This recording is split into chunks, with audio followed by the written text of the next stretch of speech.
காவல்துறை நடவடிக்கை சரியாக செயல்படுத்த வேண்டும் என வலியுறுத்தித்தான் கடந்த 15 தினங்களாக காவல்துறை ஆய்வாளரிடம் முறையிட்டோம். நடவடிக்கை எடுக்கப்படவில்லை. அதற்கு பிறகு காவல் துணை கண்காணிப்பாளரிடம் முறையிட்டோம். அதற்கு பிறகு நடவடிக்கை இல்லை. மாவட்ட காவல் கண்காணிப்பாளரிடம் முறையிட்டோம். அதற்கு பிறகு நடவடிக்கை இல்லை.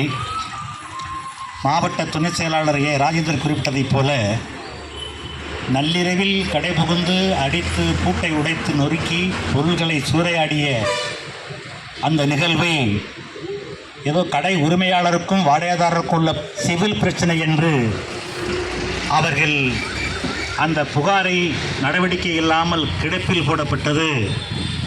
காவல்துறையின் கடமையை அவர்கள் ஏதோ நழுவுகிறார்கள் என்றுதான் இந்திய கம்யூனிஸ்ட் கட்சி அறந்தாங்கி ஒன்றியமும் நகரமும் முடிவு செய்து இன்றைய தினம் ஆர்ப்பாட்டம் நடத்துவதென்று முடிவு செய்து பெருந்திரளாய் கூடியிருக்கிறீர்கள்.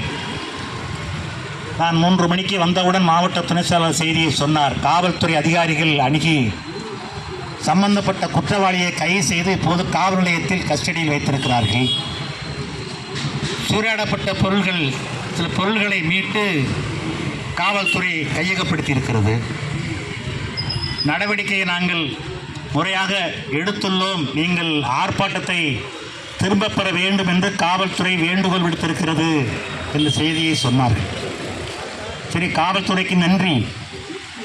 அதற்கு இந்த செய்தியை நம்முடைய தோழர்களுக்கு சொல்லி நாம் கலைந்து போகலாம் என்று